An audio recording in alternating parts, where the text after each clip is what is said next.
What we're focusing on is making better and better wine all the time. But in order to do that, you have to have a good time. There has to be a certain amount of levity and laughter and camaraderie and familialship and good music played and good food eaten and all of those things. Sterility is not going to make a great wine.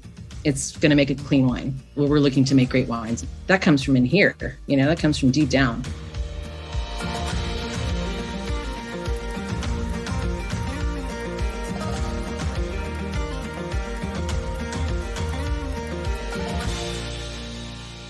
Welcome to Consensus and Conversation, a podcast where I talk to change makers across America who are making the world a better, more sustainable place.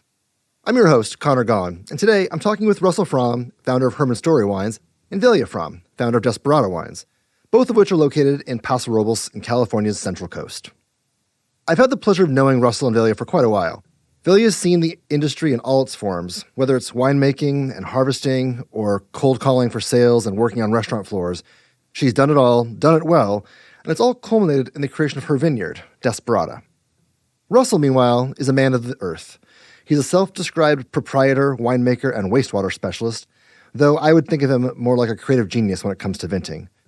Whether it's a wine that stayed in contact with grape skins for the entire duration of harvest, or Tomboy, the vineyard's only white wine described as, quote, white wine for red wine lovers, Russell's constantly pushing the boundaries of wine and winemaking. Nothing's more fun than a conversation with good friends over great wine, so it's my pleasure to welcome them both on today's episode, which, by the way, also features us toasting with wine from their vineyards, hence the casual conversational vibe. Hey, it's basically the holidays, so sit back, relax, pour yourself a glass of wine, and hit play.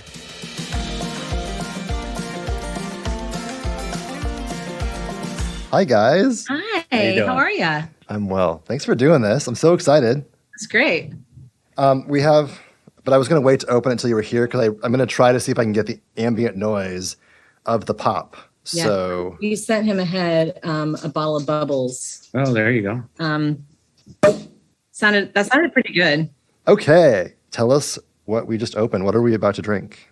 You are enjoying the 2019, as of yet unlabeled, Blanc de Blanc by Scarab Wines, which is a new Method Champenois sparkling project based here in the Central Coast. Those grapes are from McBride Vineyard, which is a very small, own-rooted, almost 50-year-old plantings of Chardonnay. It's a small 3-acre vineyard that only has Chardonnay, and it's from York Mountain, which is it's not a sub-AV of Paso, but it's actually older than the Paso AV. It's this little tiny area up in the kind of mountains going out towards the coast. So I will say I am lucky enough to know y'all and have spent plenty of days or evenings drinking with each of you individually. I've never actually hung out with you guys together, oddly.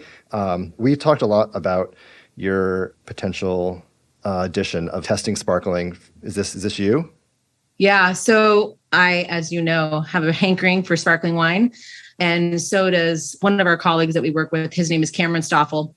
He's also started his own brand. He makes his label called Ultima Thule, which is really awesome. He's been making that here at Herman Story since 2012, 14, something like that. And a few years ago, we just started talking about our love of sparkling and how cool it would be to start a sparkling project. Now, if you fast forward to right now, it's amazing how many are in the works. So I think it's definitely caught on and people are really trying to not just put out like a quick pet nat or, send one off to, rack and riddle and have it made for them. But we are hearing about more and more small brands that are really wanting to produce really high quality sparkling. So I'd like to say that we were ahead of the curve, but that's not really true. But because it takes so long, this process to make really properly good sparkling, we started this in 2019 and that one was only aged on Entourage for a year and a half. But we're looking for like 2 to 4 years at least for going forward. So we have 20 and 21 already bottled and aging on Entourage, but it's going to be another year and a half to 2.5 years before we even start releasing. I know that sparkling is not necessarily Russell's most exciting thing, but I think he's coming around a little bit. I think every time we open a bottle of bubbles, I think we like it a little bit more. Yeah, I'm trying to get out of my bubble. But I am enjoying sparkling wine more and more, and I'm very proud of the two of them to do it. It's a lot of work. We've been doing this a long time. You never want to get bored. in the wine business. You always want to be creating something cool, and it's a big challenge, and I'm glad I can be a part of it.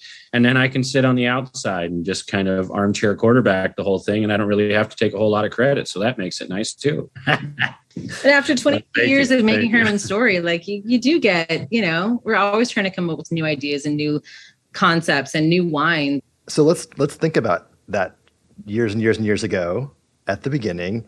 Everyone has, I think, such a romanticized version of the wine business, the wine industry. Tell us how your love of wine began, each of you. So my love of wine began in the restaurant business. So I did not grow up in a wine drinking family. They barely ate good food. So we were just trying to get by, and they didn't drink. And up until the time I was 18, I had never tasted wine, and certainly not good wine. But I started in a restaurant and doing fine dining, and quickly got indoctrinated and introduced to this whole other world of fine wine and fine food. And I think, like so many people, just caught the bug. Yeah. For me, I went to Cal Poly and did ag business and crop science.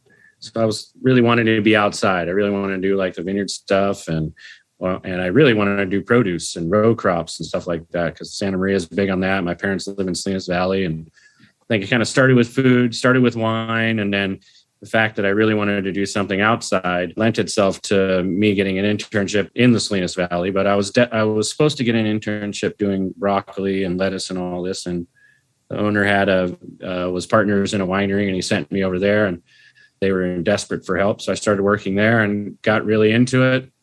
And I worked at a big huge custom crush where there's 25, 30 wineries in Santa Maria, called Central Coast Wine Services. And I really got to taste everybody's style. Some people were picking early and making Burgundian style Pinot Noirs. Really wasn't my thing. Some people were waiting.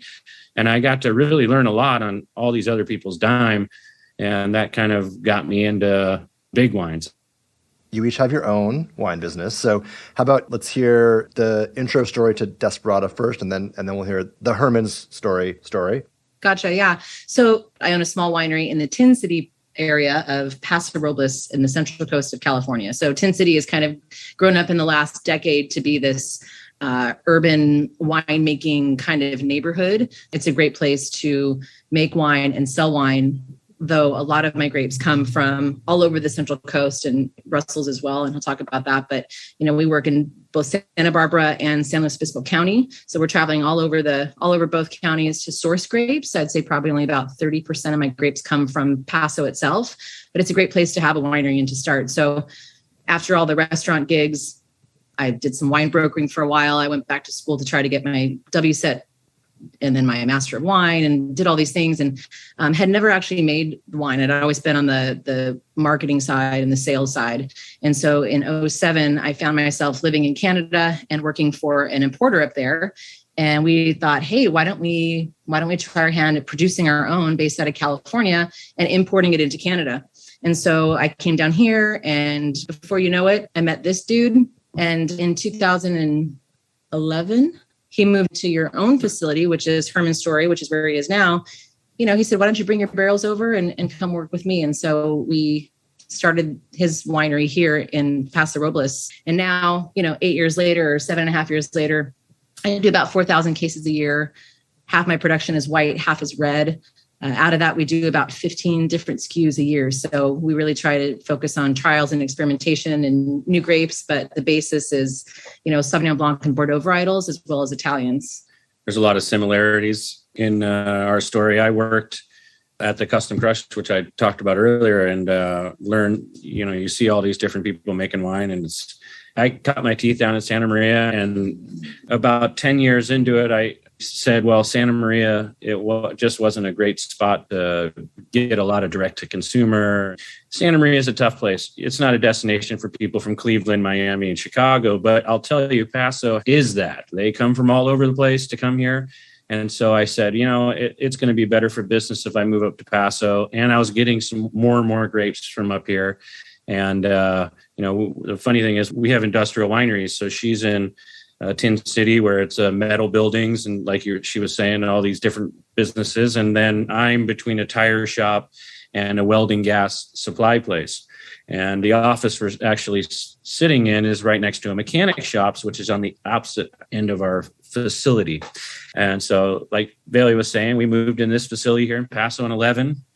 And I bounced around all kinds of places, anywhere I could find a little spot to hold my barrels and to work. And finally, in 2011, we bought our own equipment. And then when she moved to Tin City, it allowed me to occupy her space and let me get a little bigger. I'm up about 8,500 cases, and we all work as a team.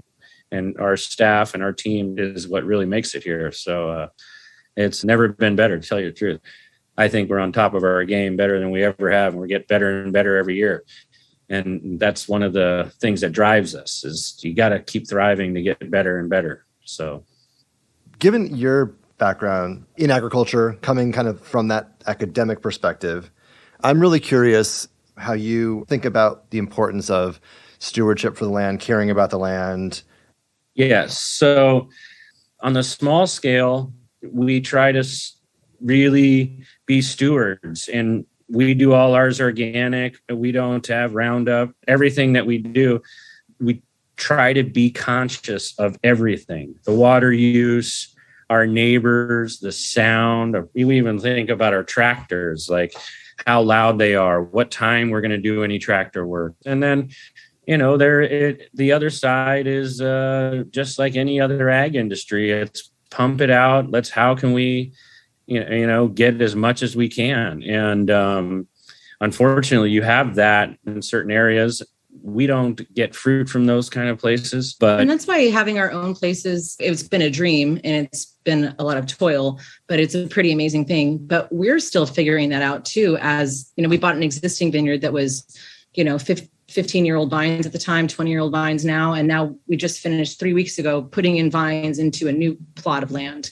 And so seeing the difference in those two things and really looking around us. And when you go up to York Mountain and our vineyards, but just that whole mountain, like, you feel the power and the presence of that place. And so you want to be a steward. You want to act responsibly. You want to do that. And at the same time, you look around at the habitat up there, and how do you respect it when at the end of the day, we're talking about a monoculture, and there is no way that a monoculture is ever, sustainable, for 1 generation, 2 generations, 10 generations? Like, that's not really sustainability. Like, do you even really know what the word sustainability means?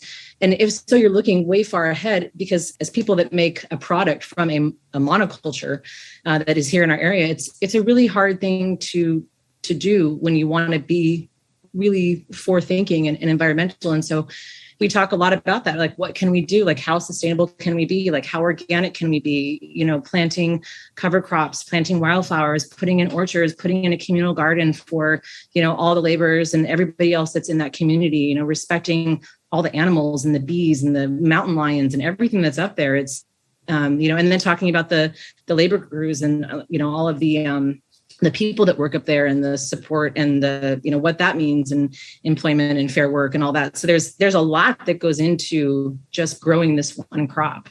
Sustainability is a big thing, and stewardship of the land. Those are great terms, but they're really big.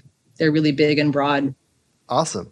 If you had to explain what organic means to you, so forget about the associations and the criteria and certifications, like, when you guys aim to grow and make organic, like, what does that mean to you?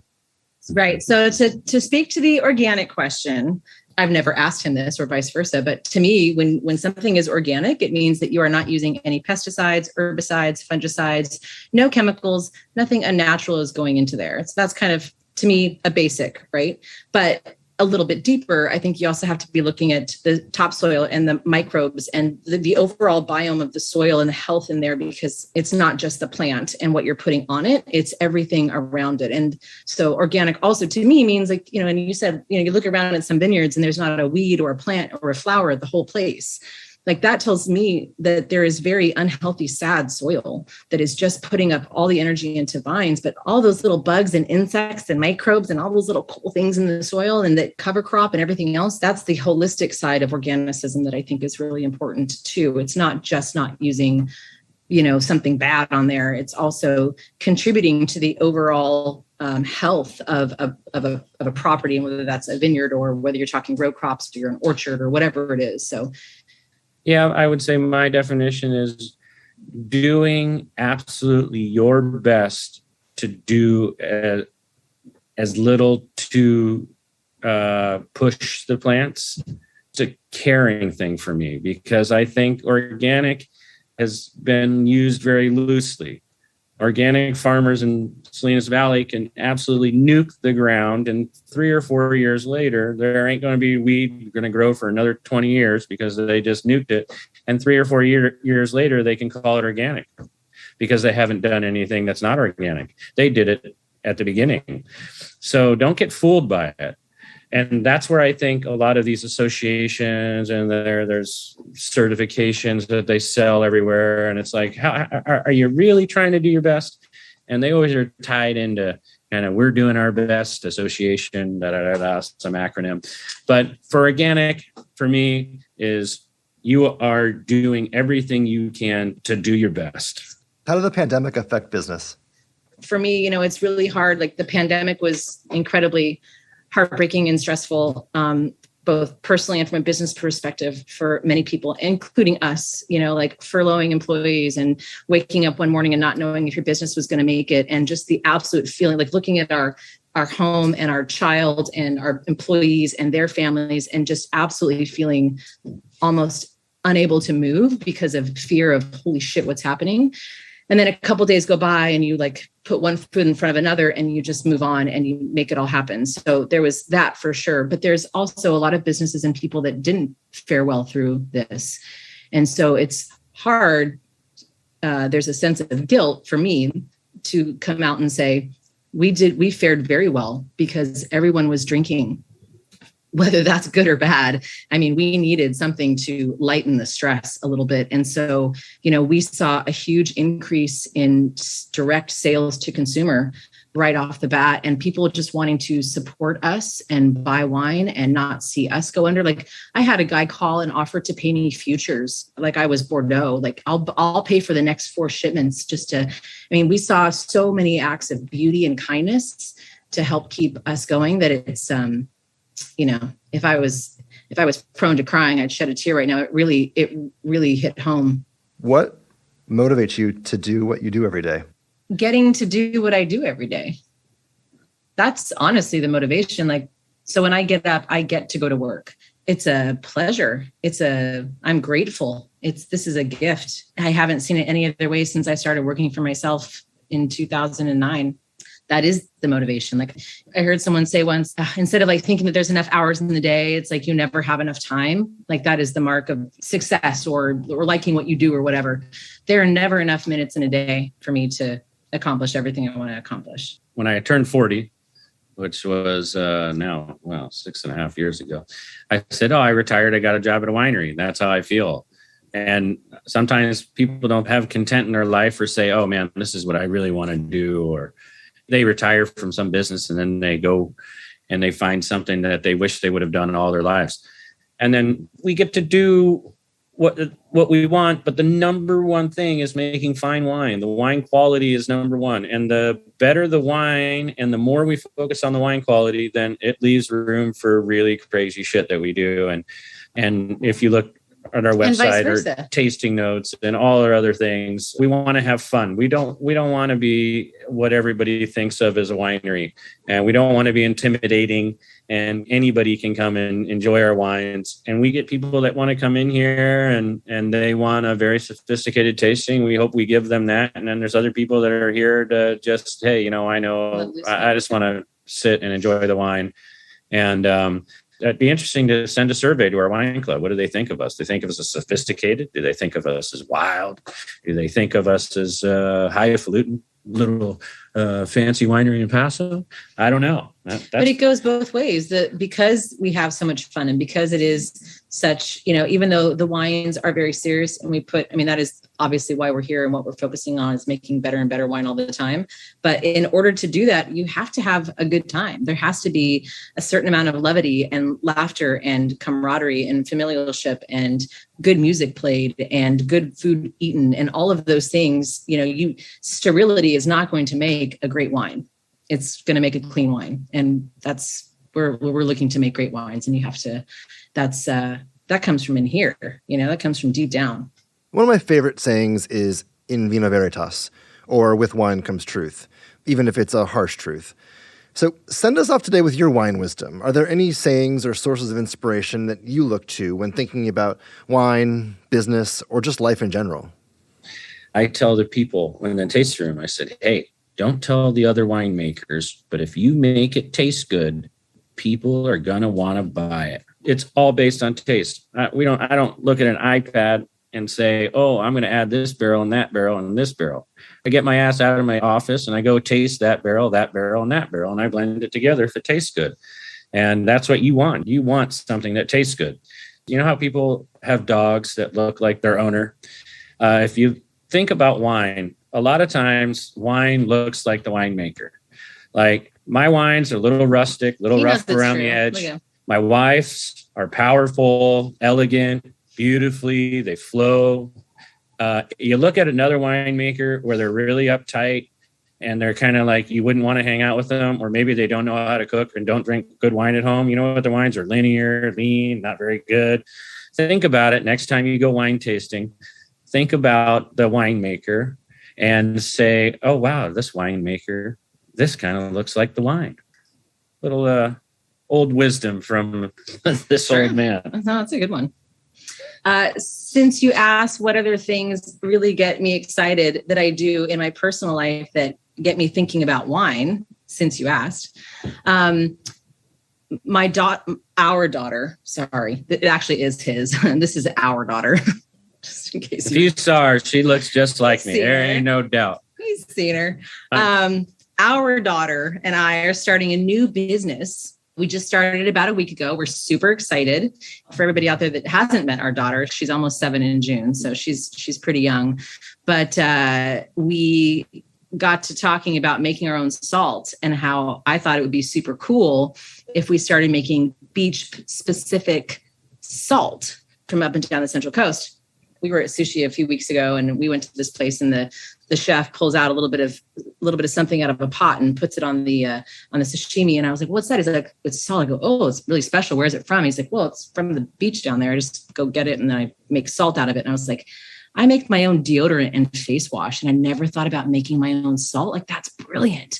So Minnie and I got a bucket with a lid, and we went down to Estero Bluffs last weekend, and we got a bucket of water, and we came home, and as we're walking back from the beach, she's like, "Oh, this is great." And I was like, "Yeah, we can do our own beach specific, salt." And she's like, "Yeah, we could go to Cayucas, we could go to Pismo, we could go down to Lompoc, we could go to Baywood." And I was like, "Yeah, great." And she's like, "We can put it in little pots, and we could have our friend Elena make these little salt cellars." I was like, "Yeah, that's a great idea." And she's like, "Then it's recyclable and reusable." And I was like, "Yeah, you're right. That's amazing."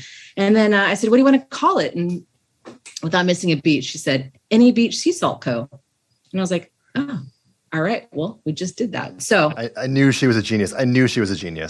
What 6-year-olds know what a co is? It's a co. It's ridiculous. But anyways, so I'm very excited. So we went home that night. We started boiling it down. We started watching videos about temperature and duration and all of that and the slurry. And, now I'm really excited to go learn more about salt making, but it's all combined, right? Like I could take the time to sit down and get the chemistry books, and I could learn all of that. But then that would take time away from really tasting and trialing and experimenting in the cellar. And yes, it's important to have that kind of basis of knowledge, but you spend too much time on that and you miss the flavor part of it. So, but this was really cool because as it's cooking down and you're seeing the slurry grow, and then you mess with the temperature and you see the flakes increase versus the granularity. And I was like, it's a whole new thing. In my spare time, we're going to start a salt company.